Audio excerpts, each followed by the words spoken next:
आज आपण बघणार आहोत की पीसीओडी आणि पीसीओएस यामध्ये काय फरक आहे. पीसीओडी म्हणजे काय तर पॉलिसिस्टिक ओव्हेरियन डिसीज.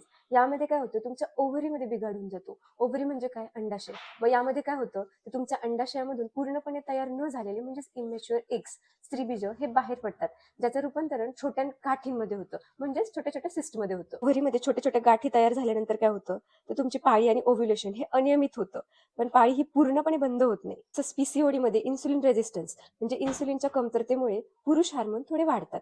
त्यामुळे काय होतं, छोट्या स्वरूपामध्ये ॲक्नी, वजन वाढणं असे त्रास हे होऊ शकतात. सीओडी मध्ये कॉम्प्लिकेशन्स नसतात. हा एक लाईफस्टाईल डिसऑर्डर आहे. सीओडी हा आजार नसून आजाराचं एक लक्षण आहे आणि हा खूप कॉमन प्रॉब्लेम आहे. पीसीओएस म्हणजे पॉलिसिस्टिक ओव्हेरियन सिंड्रोम. याच्या नावामध्ये सर्व काही आहे. सिंड्रोम म्हणजे हा एक गंभीर आजार आहे.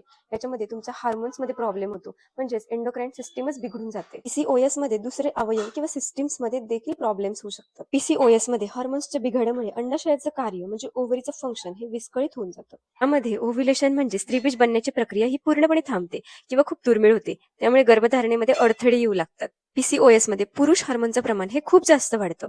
त्यामुळे चेहऱ्यावरती दाटसर केस येणं, अति प्रमाणात वजन वाढणं म्हणजे ओबेसिटी, त्यानंतर बरे न होणारे ॲक्नीज येणं हे त्रास होऊ लागतात. पीसीओएस कडे दुर्लक्ष केल्यास भविष्यामध्ये मोस्ट कॉमन टाईप 2 डायबिटीज मलायटस होऊ शकतो. त्यानंतर इन्फर्टिलिटी आणि हार्ट डिसीज हे होऊ शकतं. या सर्वांवरून मला तुम्हाला हे समजावून सांगायचे की पीसीओडी हा प्रामुख्याने चुकीचा आहार किंवा ताणतणाव यामुळे होऊ शकतो आणि तुमच्या जीवनशैलीमध्ये तुम्ही थोडासा बदल केला तर तुम्ही ह्याला पूर्णपणे बरं करू शकता. त्याचप्रमाणे पीसीओएस हा चयापचयाचा विकार आहे, म्हणजेच मेटाबॉलिक डिसऑर्डर आहे. यामध्ये तुम्हाला तज्ञ डॉक्टरांच्या सल्ल्याची आणि व्यवस्थित उपचारांची गरज असते. यामध्ये होमिओपॅथिक औषधं ही तुम्हाला अत्यंत गरजेची ठरतात, कारण होमिओपॅथिक औषधं ही तुमच्या विस्कळीत झालेल्या हार्मोन्सला नैसर्गिकरित्या संतुलित करण्याचं काम करते. यामध्ये होमिओपॅथिक औषधं ही फक्त तुमच्या लक्षणांवर नाही तर आजार होण्याच्या मूळ कारणावर म्हणजेच ताणतणाव किंवा अनुवंशिकता यावरती छान काम करतात. होमिओपॅथीमध्ये कुठल्याही प्रकारच्या हार्मोनल पिल्स तुम्हाला दिले जात नाही की ज्यामुळे ते बंद केल्यानंतर तुम्हाला रिबाउंड इफेक्ट जाणवेल. त्याचप्रमाणे ही औषधं एकदम सुरक्षित असून यांचा कुठलाही साईड इफेक्ट तुमच्या शरीरावरती जाणवत नाही.